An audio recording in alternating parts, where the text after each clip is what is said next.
sin, for transgression. But like all other letters, it's composed of Hebrew letters. And in this case, the Het is composed of the Zayin and the Vav that are under a chuppah, that are yoked together. Het is a choice that we can remain behind the wall of sin, or we can yoke ourselves to Elohim through His Word. We can stand under the chuppah with the Word of our Elohim and marry ourselves to our Elohim. And then we do what? Until the 9th year. Until the 9th year. What letter is the 9th year? 9 is Tet. It takes us back to Tet. Most everything is going to take us back to Tet, that we have a choice to bow before Elohim through His Word, or to crawl on our bellies as a snake. You know, we say the last letter of Torah in the word Israel is the Lamed. The first letter in Torah is the Beit in Bereshit. We put those together, they spell Lev. Lev means heart. The very center of Torah, in Vayikra 11:42, is an enlarged Vav, a representation of you and I, that's in the middle of the word Gachon, which means belly. What is it telling us? That we find rest within the heart of our Elohim. But the very heart of the Torah, we have the ultimate choice to make. What are we going to do? Submit to the Nachash, or submit to Elohim through His Word? So it's very important. What we read here is not simply about planting or not planting, or that Elohim is going to take care of us for 3 years. And this is an idea that Elohim will provide for us. We are responsible for keeping His commandments. We are responsible for yoking ourselves to Him through His Word. We have responsibilities within our lives.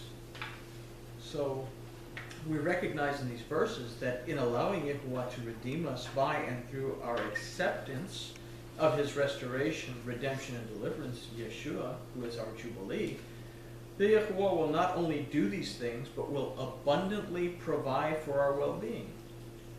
Now, earlier in the study, we made the comment that Elohim owns the land. And we're going to consider this in the following verse. It says, "And the land shall not be sold in perpetuity." Can't they just say it won't be sold forever? "For the land is mine, for you are strangers and settlers with me." Okay, first of all, He's saying, you are strangers and settlers with me. Who's He saying this to? He's saying this to the children of Israel.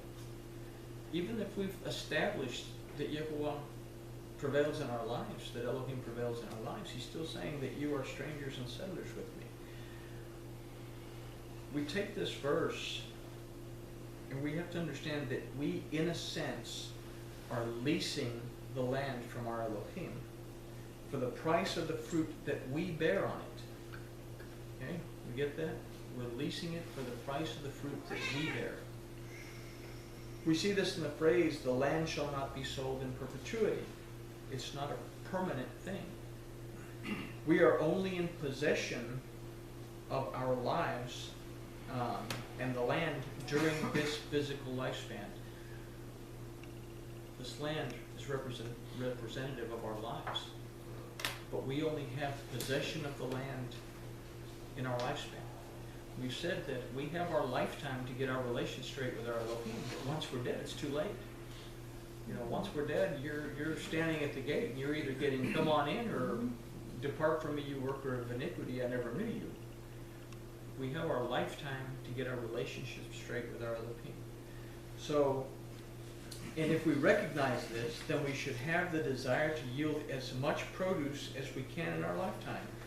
Our goal is to become more than simply strangers and settlers with Yahuwah our Elohim. Our goal must be to build and to nurture an intimate relationship with Him through His Word and His anointing. In doing so, we see that in the land that we possess, in other words, our very lives, We are required to yield to the redemption that can only come from Elohim. Yahuwah will not simply redeem us. We must make the decision to allow redemption to take place in our lives. And this is something that's very important that we understand. We get a lot of people in the Christian world especially. I believe in Jesus, I'm saved by Jesus, and that's all I have to do. I don't have to do anything, I have to get baptized.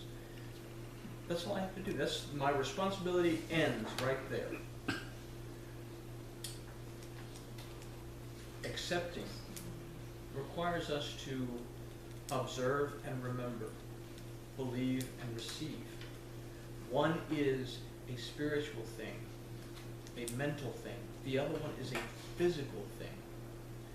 That we have to both take the time spiritually and physically in order to build our relationship, and in order for us to accept that redemption and keep that redemption in our lives.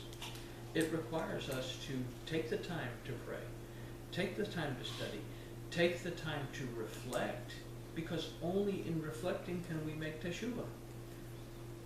We don't know there's anything wrong if we don't take the time to examine ourselves to see.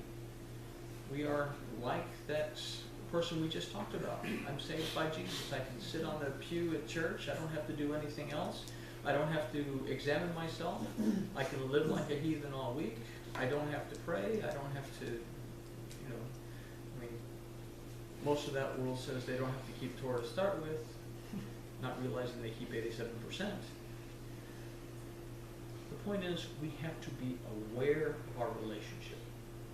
We have to be aware. And this is what Shemitah and Jubilee is telling us, that we have to be aware, and that we have to make the decision to allow our land to be redeemed.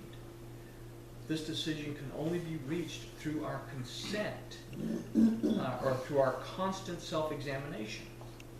Thus, 7 sets of 7 years, in other words, becoming complete in the word of Yahuwah and entering into his rest, nourishment, and protection, to recognize where we are in 49, making the transition from serpent and into a life of reverence to the word and anointing of Yahuwah, and thus receive 50, life both physically and spiritually.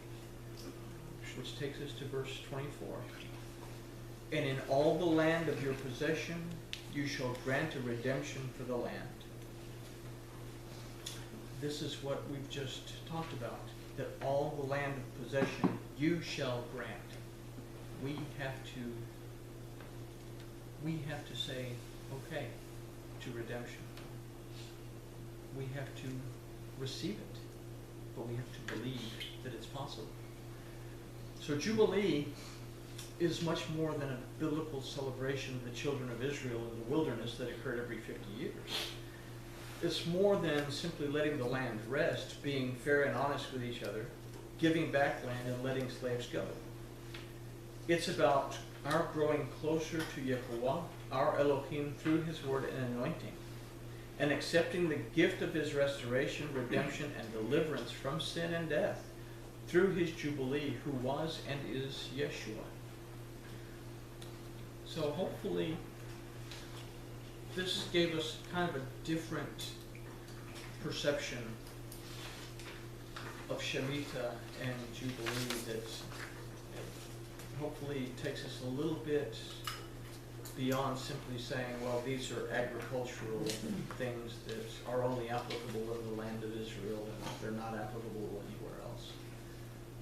The word of Elohim is applicable to us all the time. So, any questions on this? Not all at once. Slow down. You believe. I'm trying to bat them away here. All right. Well, we've achieved grooviness.